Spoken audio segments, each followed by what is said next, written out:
My name is Chloe Mills, and I am the outreach coordinator for Latter-day Saint or Stewardship. And as always, we are so happy that you're here, and we're excited to learn more about favelas today. So Andrew Carman is our speaker. He graduated from BYU in 2003 with a degree in international law and diplomacy. And he also has a bachelor's and master's degree in architecture from the University of Idaho. His professional firm is called Bison Head Design and Build, but he is also an adjunct professor of architecture at the University of Idaho and Washington State University. Andy has worked in sustainability and sustainable building for 2 decades, so lots of experience that we're excited to learn from. And he studies sustainable urbanism and development and works with an academic collective called Favela Issues. Andy grew up in Oregon, in the Willamette Valley of Oregon, where he says that piqued his interest in environmental conservation because he spent his childhood in the beautiful temperate forests of Oregon. He now lives with his wife, Laura, in Washington, and they have a blended family of 5 kids at home, plus 1 daughter, I believe, daughter, who's out on her own. And they love to play sports, canoe, fish, run, hike, and climb all over the Pacific. Again, Andy, we're so excited to have you here. So without further ado, I'll turn it over to you and I'll stop sharing my screen. So it's all you, Andy. Great, thank you. This is an aerial shot of the favela that I got a grant to study while I was in architecture school. It's called Hacienda, which means little ranch or little farm. The area is this whole thing right here. And these are the Two Brothers Mountains. These beaches over here are Leblon and Copacabana. That's the, Copacabana beach that they write songs about and whatever. And as you can see, this is informal development, favela right here. The word favela comes from the first favela type development was on a hill called Favela Hill. And it was formed by freed slaves who had been cheated out of land, and they went on their own and made their own thing. And that sense of doing it yourself has carried over generation after generation. You can see the economic disparities here. A house or a condo is in the millions in here, and then in here a lot of people don't pay rent because they built the house themselves. This is another view of it. You can see the Atlantic Ocean right here, Two Brothers Mountains. And that's just a little snippet of Favelas, is the website that I sometimes have contributed to. Here's an aerial map. It's just aerial view of it. Here's Hacienda, here's Ipanema and Leblon, Copacabana right here. So these are very, very affluent places. And then there are other ones that I've marked with bigger or smaller dots that are here. You have Favela Mangueira, Humaitá, Morro dos Cabritos, and they're all just kind of inserted in where there's empty space. So again, this was my view out the window of this penthouse apartment. This was 10 years ago. Was worth $3 million. And then right up the road was Pavãozinho favela. This is Hacienda, but right up the street from that $1 million condo was also more informal development like this. So I am going to have a little bit of a hard time because the interface actually is blocking my view. But there's this lady right here is the first person I heard make this statement, a gente vai dar sambinha, which means we'll give it a little samba, which is a colloquial term meaning we'll give it a little bit of elbow grease, or the old college try, or something like that. So this is the lady who I heard that first from, and then I heard quite a bit after that. Because one of those things, once you see a yellow Volkswagen Bug, then you see a bunch of them or whatever, but that term caught on to me because it really symbolizes a lot of what goes on for this. The formatting got messed up here. This is a famous samba song. See if it embedded. You can hear it. Nope, didn't embed. Anyway, it's by Vinicius de Moraes, and he says better. He kind of tells about samba and like how samba behaves and how samba is and whatever. So the lyrics there, it's better to be happy than sad. Happiness is the best thing there is. It's like a light in your heart.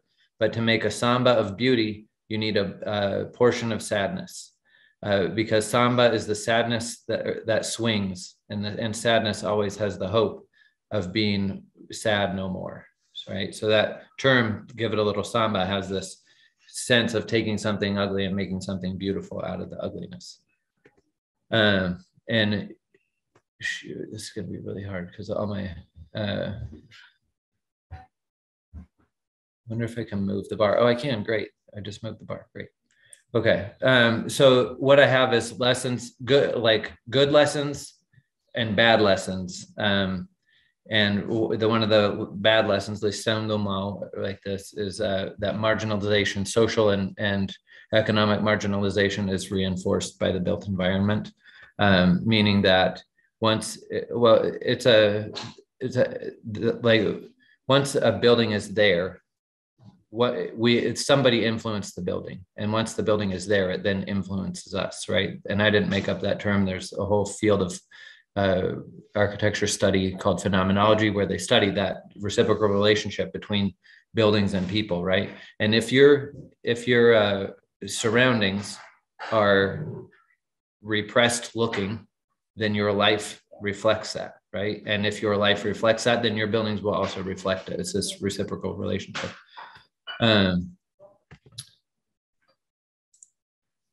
So again, this is actually a sociology concept, the broken window concept, that like once there's broken windows appearing in a neighborhood, then sort of it opens the floodgates for crime. And this is just another example. Here, these people have this highly engineered condo, and it's literally across the fence from informal development right there. This is in Paraisópolis in Morumbi. The neighborhood on the right is called Morumbi, and Paraisópolis is there. It's in Sao Paulo, Brazil. And in Rocinha, what it looked like is São Conrado is very wealthy, and Rocinha is not wealthy at all. Another like negative reinforcement is the concrete jungle effect. Sorry, I'm skipping around a little bit. Holy smokes! The clicking. Okay, now I've got it. So this is what's called a figure ground model. The gray is building, and the green and white is open space. The green in this case is actually jungle, and then, or trees. You can see individual trees in places. But then the gray is just buildings. And as you can see, the favelas are just built right next to each other, house next to house, next to house, next to house. And oftentimes it ends up being 4 or 5 stories tall as well. And so that can be, that can sometimes be a little bit repressive. You can see this tree kind of struggling to survive, struggling to get light and fighting for its own survival, right? Again, you can see how it's fascinating, like this built topography, but it also could present problems, both sort of in terms of our visual perception and our aesthetic perception, and also in terms of health and whatever. This mold, for example, is forming on the wall because of low ventilation and high humidity.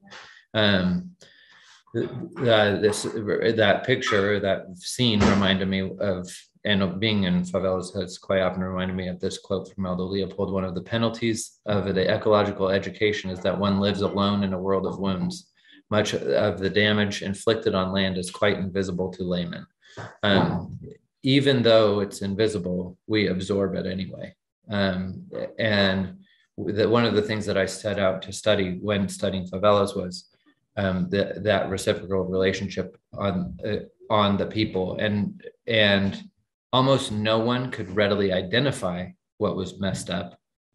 The most fundamental messed up stuff anyway, but everybody could feel their effects, whether they consciously or subconsciously.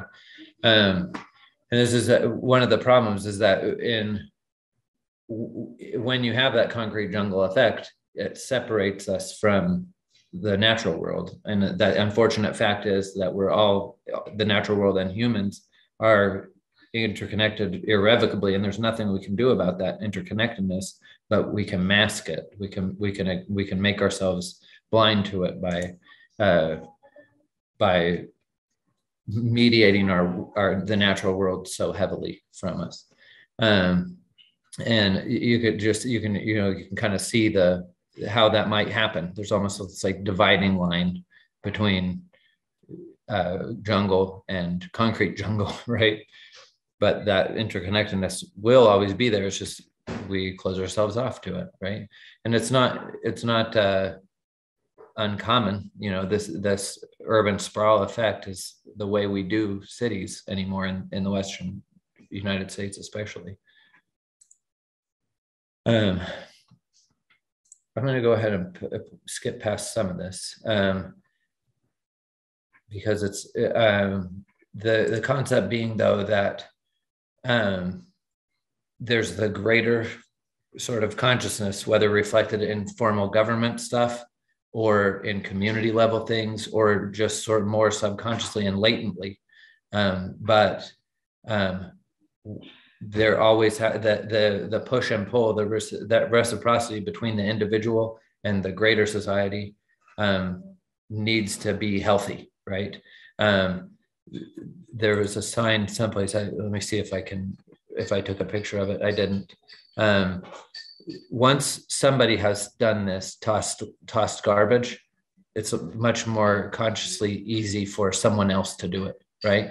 Nobody really wants to be the first one to throw the garbage.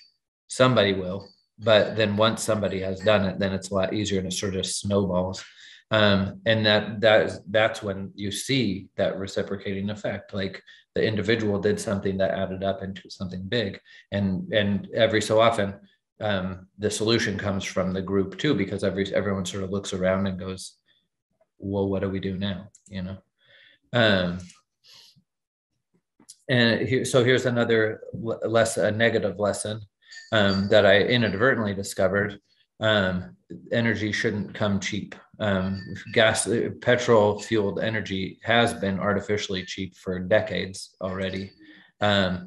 The inadvertent study that I made here was these 4 that are called sub neighborhoods: Villa Verde, Cachopa, Laborio, and Huaun. Those ones, we did door-to-door surveys and asked the character of the energy use in the house. And what we found was that in the sub neighborhoods that had been there for longer and that then had been hooked up officially to the electricity providers, people were much more conscious of their energy use and used much less energy. People who were paying for their energy used much less of it, and were much more inclined to use things like fluorescent bulbs and unplug appliances and things like that. So this artificial cheapness of petrol fueled energy has obviously caused a mountain of problems. This was sort of just a microcosm that we inadvertently discovered, that when people are hooking themselves up to the energy grid, and when they aren't having to pay into the energy grid, they use as much as they want. It doesn't matter, right? But then once people start having to pay for it, then they start wondering how much to use, right? And there's a principle there for just across the board in sustainability. And I had mentioned that the density issue might be a little bit kind of like repressive or something, and sometimes it might seem so. But what I noticed was 2 things. Land use wise, for example, this is the city in black is the city limits of the city that I lived in when I did this research, which is Moscow, Idaho. It's just right up this road from me right now. But here's Hacienda in the green color. 250,000 people living here versus 22,000 people living in several times the space, right? It's almost like not super important to do the exact math of people per unit of space because it's so obviously disparate, right? And we could take lessons from this in terms of using our land much better. I ran into this at the edge of one of the neighborhoods. A guy was interacting with his monkey and feeding it oranges, and it made me think that there's this kind of balance that can be stricken between density and greenery, where you can still have a level of urban density, but still also have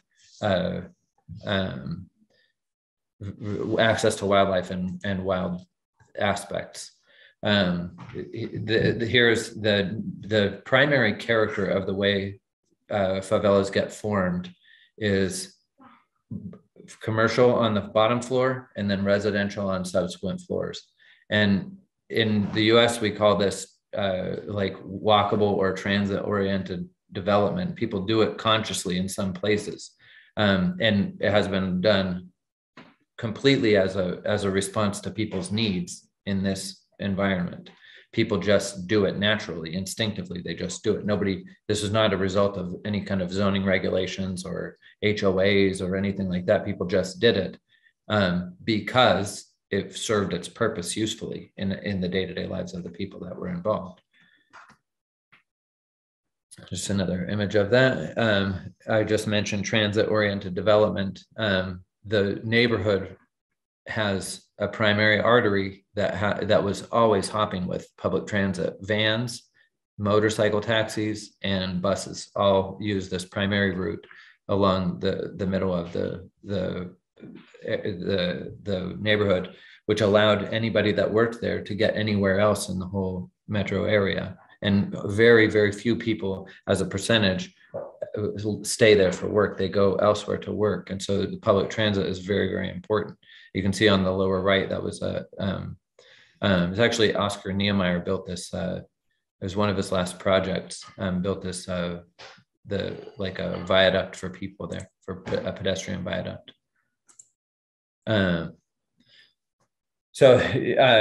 Just reinforcing the character of transit and usability. This primary bus station, there's a hub for all these smaller vans and bigger buses, was at the bottom of the hill, no further than about a 20-minute walk from anywhere within Hacienda. And I'll get to that with the walkability in just a second, a little more. So I timed myself walking from different spots in Hacienda. So like this green one was the biggest walk. From end to end took me 29 minutes. And then from the middle of one neighborhood down to the primary artery here, I timed myself, and you know, as you can see, the biggest walk was only 11 minutes. And in urban planning, the standard is a village within a city ought to have services available, like doctor's offices and grocery stores and stuff like that. And it should be 15 minutes walk. And as you can see, that rule holds true when people are building to suit their needs, day-to-day life, just at the intuitive level. That happens. Walkability happens, and it turns into a very lively and vibrant place to be, right? The other thing is, another lesson is that public space is very important. And it's something that I learned was something that people would make do as somewhat of a luxury. Like this, it was the only public space that was funded by the city of Rio. And it doubles as a samba school and a little stadium and an indoor soccer facility. This is a public school that has a tiny little playground that would get used for dances and concerts in the evening. But as you can see here, this is what we would in urban planning call a node, where people sort of gather in one spot. And this little node would be used as for different purposes. But as you can see, it became kind of it's not adequate. It got that way because people need public space and they respond to that need, but they just sort of made do with what they had rather than being able to have like properly adequate and planned public space. As you can see, this is a road that's doubling as a concert venue, just a regular alley, street, whatever, that's doubling as a concert venue because public space is at a premium. So they just used whatever they could get. Same thing happening here. This is a primary spot. You can see that viaduct right here. So it's a little bigger area. And this was like a Bali funk show going on at night. This was being built when I was down there. It's now been in for a few years, but this was something very, very important that the city actually sponsored. And it's up here in the gold area up here. They call it an ecological park, and it's a very beautiful architecturally and in terms of space planning and urban planning, it's a very beautiful place and allows the residents to kind of escape that concrete jungle effect and get into, let me see, I thought I had more pictures of it. I guess I didn't, bummer. I have more pictures, but anyway, as you can see there, it's very forested and the paths and usable spaces that were like cut and filled allowed people to maintain a strong connection to their surroundings, which is very, as you guys can imagine, very important. So I had mentioned a bit ago about retail or commercial on the first floor and then residential on subsequent floors. And that's what in urban planning you call an activated street.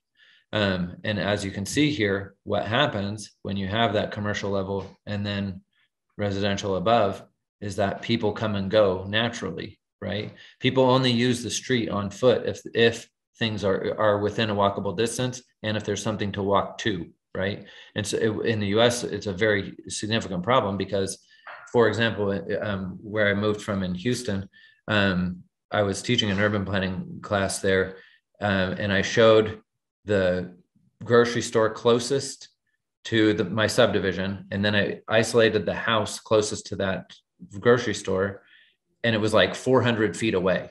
But the only way to get to it was a mile drive that was almost a complete closed loop, because otherwise you were climbing across like a privacy fence and a water detention facility and all this mess. So nobody could really walk to, and as a matter of fact, I drove a guy to church every week who would try to do that walk, and he was hit by a car almost immediately. I right when he moved there, I warned him, please don't do this, ask me for a ride.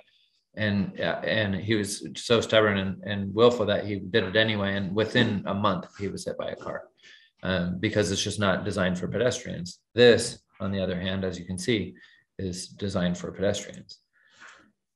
Again, activated streets, lively streets, people communicate, people interacting, creating a sense of community.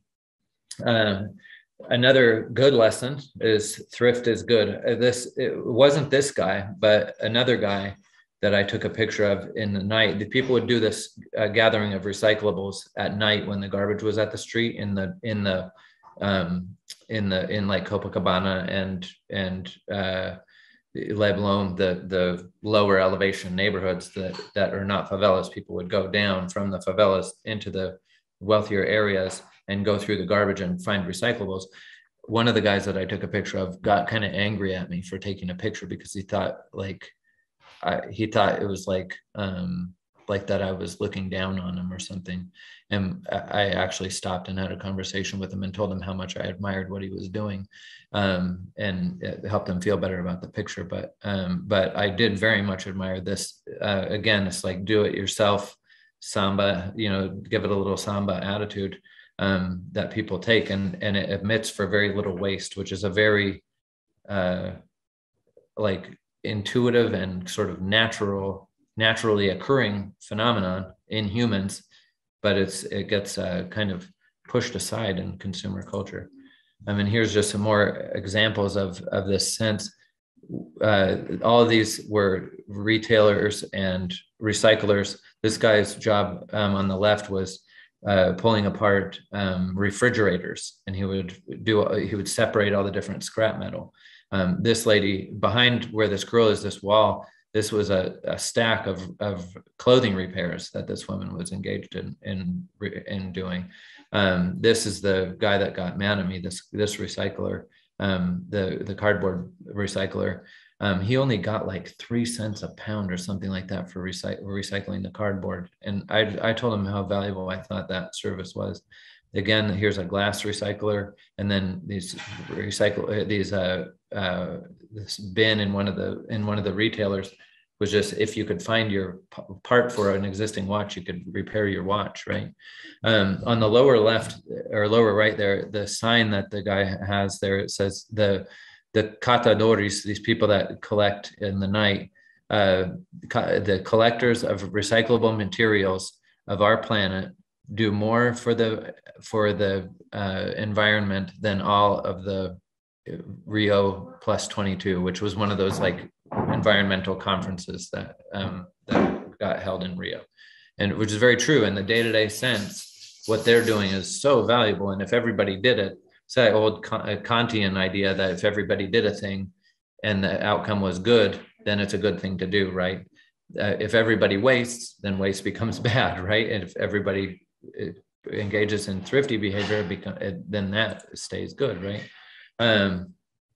So this is a documentary film about catadores, and this guy Walter da Silva, his last line in the movie there is "A luta é grande, camarada, mas a vitória é certa." Right? The fight is long, comrade, but the victory is certain. And one thing that I think the primary thing that I picked up in these studies was that old principle in the gospel of small things turning into great things, right?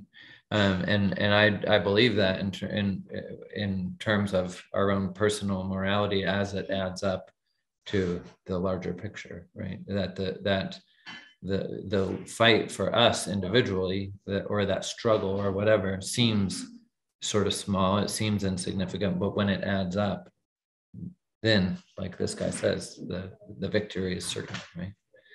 So there you are. I guess we could do like a question and answer now or something like that. Yeah, well, thank you so much, Andy. That was really interesting. Are all those pictures ones you took? This one's not. All the rest were. All the rest are. Okay, cool. That's what I was thinking.